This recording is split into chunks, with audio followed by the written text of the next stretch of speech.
Hello everyone, welcome back to the channel. आज की video में मॉडर्न हिस्ट्री जीके के कुछ क्वेश्चंस यहाँ पर देखने वाले हैं हम। रिसेंट में जो भी एग्जाम आपके आ रहे हैं, इवन सीजीएल भी, उसमें भी ये वीडियो आपकी हेल्प करने वाली है। शुरू करते हैं। सबसे पहला क्वेश्चन है, वर्ष 1906 में कांग्रेस के किस अधिवेशन में दादा भाई नौरोजी ने स्वशासन या स्वराज को भारतीय राष्ट्रीय कांग्रेस के अंतिम लक्ष्य के रूप में घोषित किया था? तो ये चीज़ आपको पता है, कांग्रेस के हर साल अधिवेशन होते थे। 1906 में अध्यक्षता किसके पास थी? दादा भाई नौरोजी के पास। और कौन सा अधिवेशन था ये, जब स्वशासन या स्वराज को आईएनसी के लक्ष्य के रूप में घोषित किया गया था? ये कलकत्ता का अधिवेशन था। पहला सेशन कब हुआ था? पहला सत्र कांग्रेस का बॉम्बे सत्र था 1885 में, 1885 में। और दादा भाई नौरोजी, इन्हें great grand old man of India के नाम से भी जाना जाता है। गांधी इरविन समझौता भारत के निम्नलिखित आंदोलनों में से किससे जुड़ा हुआ था? ये जुड़ा हुआ था सविनय अवज्ञा आंदोलन से। गांधी इरविन समझौता इससे जुड़ा हुआ था। महात्मा गांधी और लॉर्ड इरविन, इन दोनों ने इस समझौते पर हस्ताक्षर किए थे। हस्ताक्षर किस दिन किए गए थे? 5 मार्च 1931 को। क्या क्या शर्तें प्रस्तावित थी इसमें? पहली है द्वितीय गोलमेज सम्मेलन में भारतीय राष्ट्रीय कांग्रेस की भागीदारी। दूसरा था नमक पर जो कर लगाया जाता है उसको हटाने पर बात की गई थी। भारत सरकार द्वारा जारी भारतीय राष्ट्रीय कांग्रेस की गतिविधियों पर अंकुश लगाने वाले सभी अध्यादेशों को वापस ले लिया गया और नमक सत्याग्रह, इसे वापस लेने की बात गांधी जी के द्वारा मान ली गई थी। फिर असहयोग आंदोलन कब हुआ था? 1920 में हुआ था। गांधी जी के नेतृत्व में पहला जन राजनीतिक आंदोलन था ये। इसका मुख्य लक्ष्य था स्वराज की प्राप्ति। रॉलेट एक्ट 6 फरवरी 1919 को पारित किया गया था। इसे काला अधिनियम के नाम से जाना जाता है। और रॉलेट एक्ट के दौरान ब्रिटिश वायसराय कौन थे? चेम्सफोर्ड थे। ये फैक्ट हम क्यों देख रहे हैं? यहाँ ऑप्शन में देख रहे हैं ना, रॉलेट अधिनियम, असहयोग आंदोलन। भारत छोड़ो आंदोलन कौन सा था? ये लास्ट आंदोलन था, 1942 में शुरू किया गया था और उसके बाद फिर आज़ादी देश को मिल गई। भारतीय राष्ट्रीय कांग्रेस की पहली महिला अध्यक्ष कौन थी? ये थी एनी बेसेंट। पहली महिला अध्यक्ष थी एनी बेसेंट। अगर पूछा जाए पहली भारतीय महिला अध्यक्ष, वो थी सरोजनी नायडू। ठीक है, तो यहाँ पर भारतीय नहीं पूछा गया, पहली महिला पूछा गया है, तो ये एनी बेसेंट होंगी। 1917 में कलकत्ता अधिवेशन जो हुआ था, इसकी अध्यक्षता एनी बेसेंट के द्वारा की गई थी। और 1916 में मद्रास में होम रूल लीग की स्थापना की गई थी। ये चीज़ याद रखिएगा। सरोजिनी नायडू की मैंने बात की थी, भारतीय राष्ट्रीय कांग्रेस की पहली भारतीय महिला अध्यक्ष थी। 1925 में इन्होंने कानपुर अधिवेशन जो हुआ था कांग्रेस का, उसकी अध्यक्षता की थी। भारत में द्वैध शासन प्रणाली की शुरुआत किसने की थी? इसकी शुरुआत रॉबर्ट क्लाइव के द्वारा की गई थी 1757 से 1760 के दौरान, और फिर 1765 से 1767 के दौरान बंगाल के गवर्नर थे। भारत में इन्हीं के द्वारा द्वैध शासन प्रणाली शुरू की गई थी। उन्होंने 1765 में बंगाल में द्वैध शासन प्रणाली की शुरुआत की थी और इसे 1772 तक जारी रखा था। इस प्रणाली के तहत बंगाल के प्रशासन को 2 भागों में बांट दिया गया था, दीवानी और निजामत में। वॉरेन हेस्टिंग्स, जो हम यहाँ पर देख रहे हैं ऑप्शन में, वॉरेन हेस्टिंग्स, कॉर्नवालिस, वेलेस्ली, इनकी बात करें तो वॉरेन हेस्टिंग्स एकमात्र गवर्नर हैं जिन पर भारत में ब्रिटिश सरकार ने महाभियोग चलाया था। हेस्टिंग्स ने 1772 में दोहरी सरकार प्रणाली को समाप्त कर दिया था। और कॉर्नवालिस की बात करें तो स्थायी बंदोबस्त प्रणाली और सिविल सेवाओं की प्रणाली कॉर्नवालिस के द्वारा शुरू की गई थी। किसके द्वारा बंगाल में द्वैध शासन प्रणाली को समाप्त किया गया था? ये अभी हमने पीछे देखा, वॉरेन हेस्टिंग्स के द्वारा द्वैध शासन प्रणाली को 1772 में समाप्त कर दिया गया था। महात्मा गांधी ने नमक सत्याग्रह कहाँ से शुरू किया था? इसको साबरमती से शुरू किया गया था और दांडी में यात्रा खत्म हुई थी। इसे दांडी मार्च या फिर नमक सत्याग्रह के नाम से जानते हैं। गुजरात के साबरमती आश्रम से शुरू हुई थी 12 मार्च 1930 को और दांडी में 5 अप्रैल 1930 को ये खत्म हुई थी। इस यात्रा के दौरान गांधी जी ने समुद्र के पानी को उबालकर नमक बनाया और नमक कानून तोड़ा था। ये अहिंसक सविनय अवज्ञा का एक हिस्सा था और नमक पर ब्रिटिश राज द्वारा लगाए गए कर के खिलाफ था। बंगाल में सामाजिक धार्मिक सुधारों के अग्रदूत संगठन आत्मीय सभा की स्थापना किसने की थी? आत्मीय सभा राजा राममोहन रॉय के द्वारा 1814 में स्थापित हुई थी। ये एक दार्शनिक चर्चा चक्र था जहां बहस और चर्चाएं आयोजित की गई थी, जिससे सामाजिक सुधारों के लिए विचार सामने आए थे। वॉरेन हेस्टिंग्स बंगाल के पहले गवर्नर जनरल किस वर्ष बने थे? 1773 में वॉरेन हेस्टिंग्स को बंगाल का गवर्नर जनरल बनाया गया था और ये बंगाल का पहला गवर्नर जनरल था। इसने 1772 में राजस्व बोर्ड की स्थापना की थी। शासन की दोहरी प्रणाली को इसने समाप्त किया था और 1784 में कलकत्ता में विलियम जोन्स के साथ एशियाटिक सोसाइटी ऑफ बंगाल की स्थापना भी वॉरेन हेस्टिंग्स के द्वारा की गई थी। भारत में बंगाल का पहला गवर्नर जनरल कौन था? Warren Hastings. ब्रिटिश भारत का पहला आधिकारिक गवर्नर जनरल था विलियम बेंटिक। भारत डोमिनियन के पहले गवर्नर जनरल थे माउंटबेटन। और स्वतंत्र भारत के पहले और भारत के लास्ट गवर्नर जनरल थे चक्रवर्ती राजगोपालाचारी। रैयतवाड़ी व्यवस्था किसके द्वारा शुरू की गई थी? ये व्यवस्था थॉमस मुनरो ने शुरू की थी। रैयतवाड़ी व्यवस्था थॉमस मुनरो ने शुरू की थी।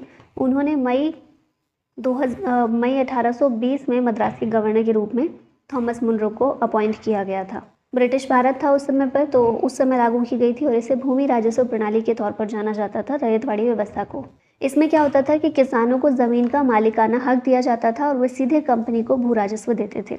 भू राजस्व का निर्धारण ज़मीन के क्षेत्रफल के आधार पर किया जाता था कि किसकी कितनी ज़मीन है, उसी आधार पर उन्हें भू राजस्व देना है। सबसे पहले इस व्यवस्था को मद्रास प्रेसिडेंसी में लागू किया गया था। इसके बाद बॉम्बे, असम के कुछ हिस्सों और ब्रिटिश भारत के कुर्ग प्रांत में भी लागू किया गया था।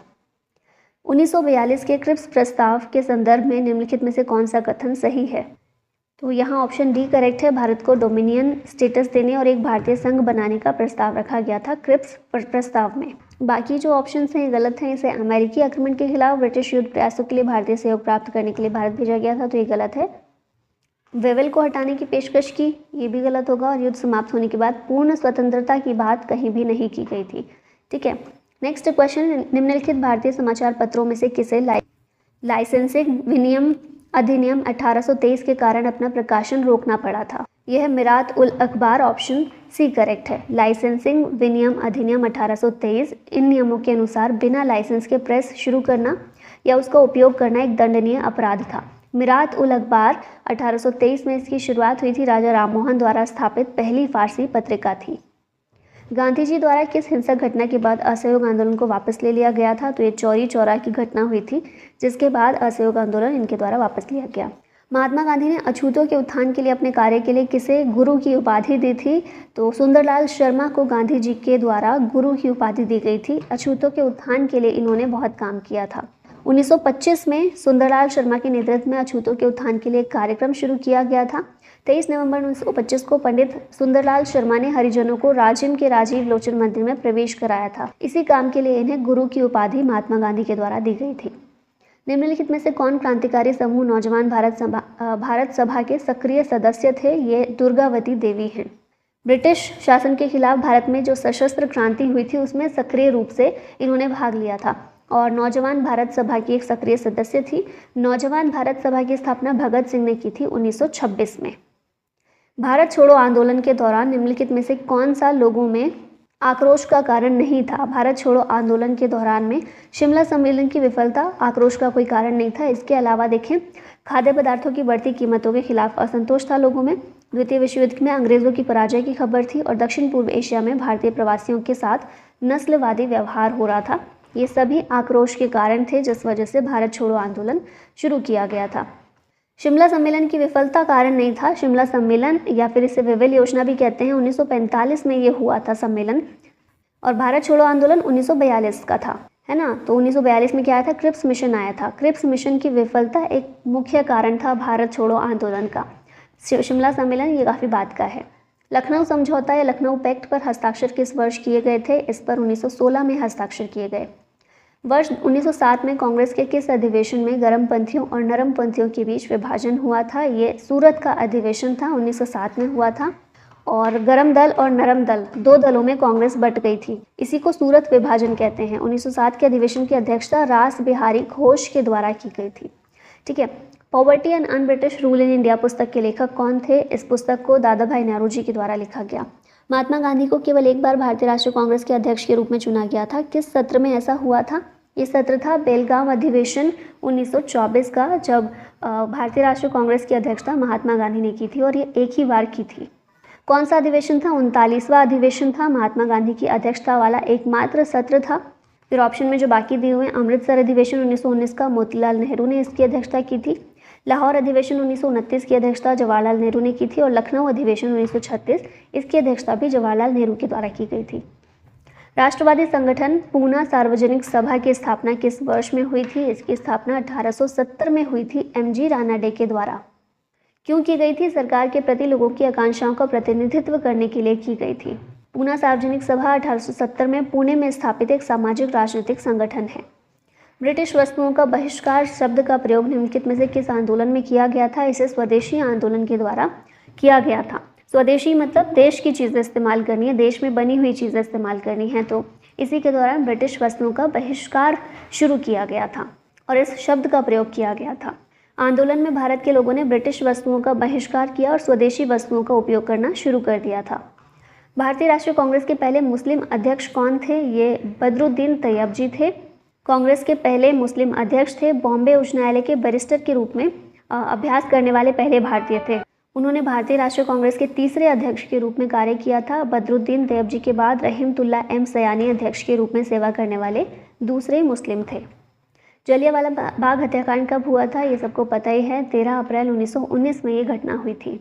13 अप्रैल 1919 को जनरल डायर ने ब्रिटिश भारतीय सेना के सैनिकों को अमृतसर के जलियांवाला बाग में निहत्थे भारतीय नागरिकों की भीड़ में अपनी राइफलें फायर करने का आदेश दिया था। इसी घटना को जलियांवाला बाग हत्याकांड के नाम से जानते हैं। नागरिक तो राष्ट्रीय नेताओं सत्यपाल और सैफुद्दीन किचलू इनकी गिरफ्तारी और निर्वासन के खिलाफ शांतिपूर्ण विरोध करने के लिए वहां पर इकट्ठे हुए थे। इसमें कम से कम 379 लोग मारे गए थे और 1200 से अधिक लोग घायल हुए थे। जय जवान जय किसान का नारा किसने दिया था? ये लाल बहादुर शास्त्री जी के द्वारा दिया गया था। एक भारतीय राजनेता और राजनीतिज्ञ थे जिन्होंने भारत के दूसरे प्रधानमंत्री के रूप में कार्य किया था। और भी कुछ प्रसिद्ध वाक्य देखें। वंदे मातरम बंकिम चंद्र चट्टोपाध्याय के द्वारा दिया गया। सरफरोशी की तमन्ना ये राम प्रसाद बिस्मिल के शब्द हैं। सारे जहां से अच्छा हिंदुस्तान हमारा मोहम्मद इकबाल के द्वारा ये वाक्य दिया गया। और इंकलाब जिंदाबाद भगत सिंह के द्वारा गढ़ा गया है। ब्रिटिश संसद के सदस्य के रूप में चुने गए पहले भारतीय कौन थे? ये हैं Dadabhai Naoroji. Grand old man of India के नाम से भी इनको जानते हैं और अनऑफिशियल एम्बेसडर ऑफ इंडिया भी इनको कहते हैं। ये लिबरल पार्टी से संबंधित थे और 1892 से 1895 तक United kingdom house of Commons में संसद के सदस्य बनने वाले पहले भारतीय थे। उन्होंने 1886, 1893 और 1906 में 3 बार भारतीय राष्ट्रीय कांग्रेस के अध्यक्ष के रूप में इन्हें चुना गया था। और poverty and un British rule in India पुस्तक के लेखक भी यही हैं। किस अधिनियम के प्रावधानों के अनुसार भारत के प्रांतों में द्वैध शासन की शुरुआत की गई थी? यह अधिनियम था 1919 का मॉन्टेग्यू चेम्सफोर्ड सुधार। भारत शासन अधिनियम 1919 भी इसे कहा जाता है। ठीक है, ऑफिशियली यही कहा जाता है। 1919 के मॉन्टेग्यू चेम्सफोर्ड सुधारों ने प्रांतीय विषयों को हस्तांतरित और आरक्षित में विभाजित कर दिया और प्रांतों में द्वैध शासन की शुरुआत इसके साथ की गई।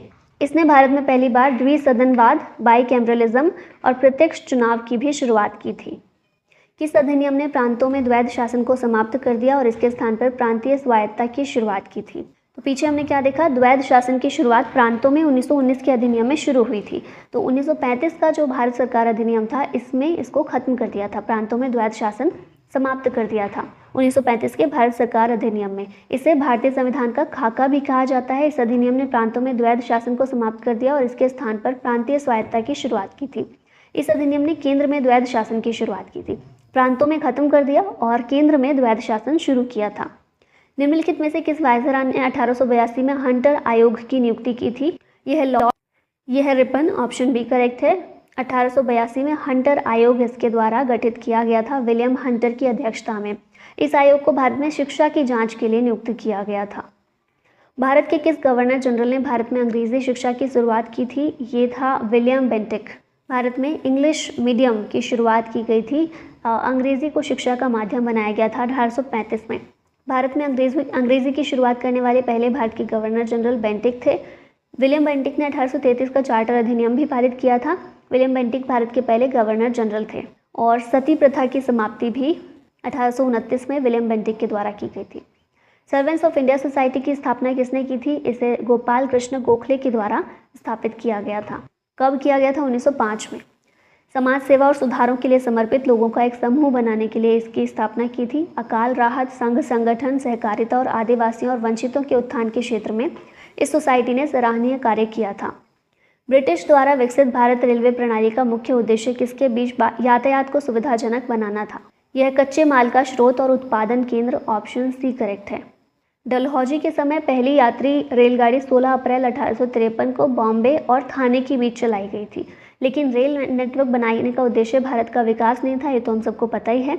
कच्चे माल के स्रोत, उत्पादन केंद्रों के बीच चैनल बनाना, दूर दराज के इलाकों में सेना भेजना, भारत से कच्चा माल इकट्ठा करना, ये सभी उद्देश्यों से भारत में रेलवे की शुरुआत की गई थी।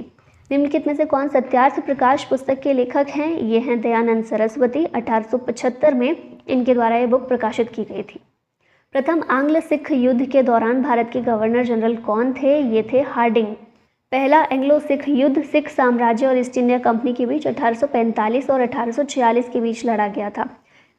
हेनरी हार्डिंग 1844 से 48 के बीच में भारत के गवर्नर जनरल थे। युद्ध के परिणाम स्वरूप सिख साम्राज्य की आंशिक अधीनता हुई और ब्रिटिश आधिपत्य के तहत जम्मू और कश्मीर को एक अलग रियासत के रूप में समाप्त कर दिया गया था। भारतीय पुनर्जागरण के जनक के रूप में किसे जाना जाता था? राजा राम मोहन राय हैं ये। हिंदू धर्म और भारतीय अधिकारों की रक्षा के उनके प्रयासों ने उन्हें ये उपाधि दिलाई थी।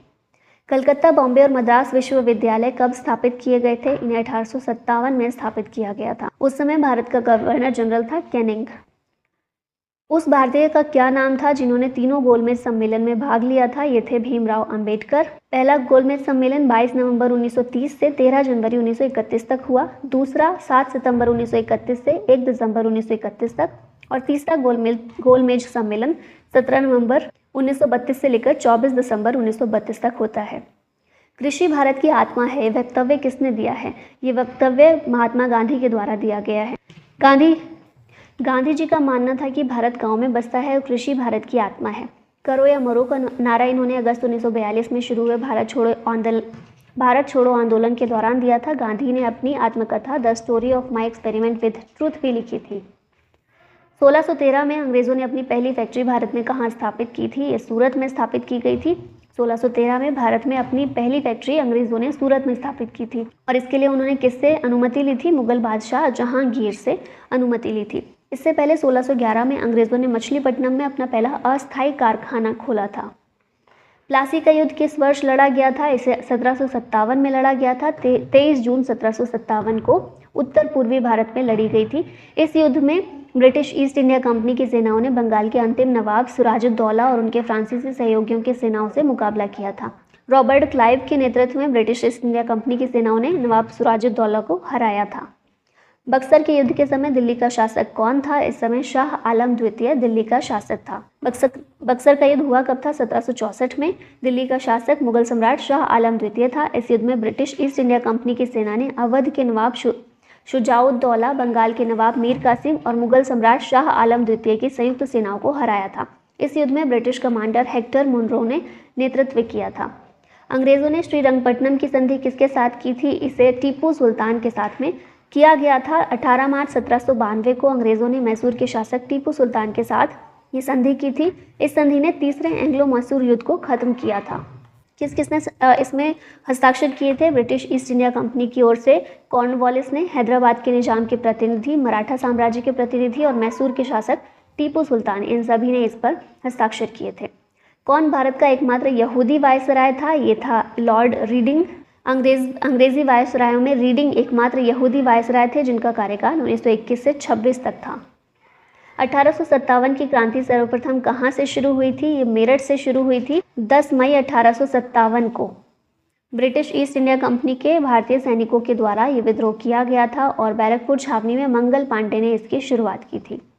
1857 के विद्रोह के ठीक बाद बंगाल में कौन सा विद्रोह हुआ था? तो इसके बाद नील विद्रोह हुआ था। 1859-60 में हुआ था नील विद्रोह, एक क्रांति थी। 1857 के विद्रोह के बाद जो हुई थी, किसानों द्वारा ब्रिटिश बागान मालिकों के खिलाफ ये विद्रोह किया गया था। अमृत बाजार पत्रिका की स्थापना किसने की थी? शिशिर कुमार घोष के द्वारा की गई थी। 20 फरवरी 1868 को शिशिर कुमार घोष और उनके भाई मोतीलाल घोष ने इसकी स्थापना की थी। यह पत्रिका बंगाल प्रांत के जेसोर जिले के मगुरा गांव में शुरू की गई थी।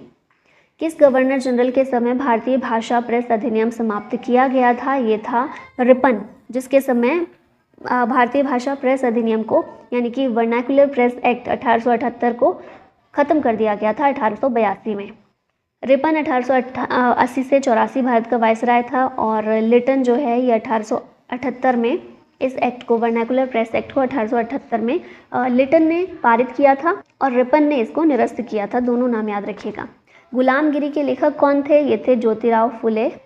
महात्मा ज्योतिराव फुले थे। उन्होंने इसे साल 1873 में प्रकाशित किया था। इसमें इनके द्वारा ब्राह्मणवाद पर कड़ा प्रहार किया गया था। उनको कहना था कि ब्राह्मणवाद की वजह से देश के शूद्र और अतिशूद्र आज भी बौद्धिक, सामाजिक, धार्मिक और आर्थिक रूप से गुलाम हैं। स्वामी विवेकानंद ने शिकागो में आयोजित स्वामी विवेकानंद ने विश्व धर्म सम्मेलन में भाग कहाँ लिया था, किस वर्ष भाग लिया था, ये होना चाहिए क्वेश्चन। 1893 में स्वामी विवेकानंद के द्वारा विश्व धर्म सम्मेलन में भाग लिया गया था, जो कि शिकागो यूएसए में आयोजित किया गया था। और इनके द्वारा भारत और हिंदू धर्म की प्रतिष्ठा को इसमें दुनिया के सामने लाया गया था 11 सितंबर 1893 को। भारतीय राष्ट्रीय कांग्रेस की स्थापना किस वर्ष की गई थी, ये सबको याद होना चाहिए। 1885 में स्थापित हुआ था। 72 प्रतिनिधियों ने इसकी शुरुआत की थी। 28 दिसंबर 1885 को बम्बई के गोकुलदास तेजपाल संस्कृत महाविद्यालय में, और पहला इसका जो अधिवेशन है 28 दिसंबर 1885 को बॉम्बे में ही आयोजित किया गया था। इंडियन होम रूल सोसाइटी किस वर्ष स्थापित हुई थी, इसे 1905 में स्थापित किया गया था। लंदन में एक भारतीय संगठन था जिसका उद्देश्य ब्रिटिश भारत में स्वशासन के कारण को बढ़ावा देना था। अब लास्ट में ये क्वेश्चन है आप लोगों के लिए, वर्ष 1907 में कांग्रेस के किस अधिवेशन में गर्मपंथियों और नरमपंथियों के बीच विभाजन हुआ था, कलकत्ता, सूरत, मद्रास या फिर जयपुर। इसका आंसर आप लोगों को कमेंट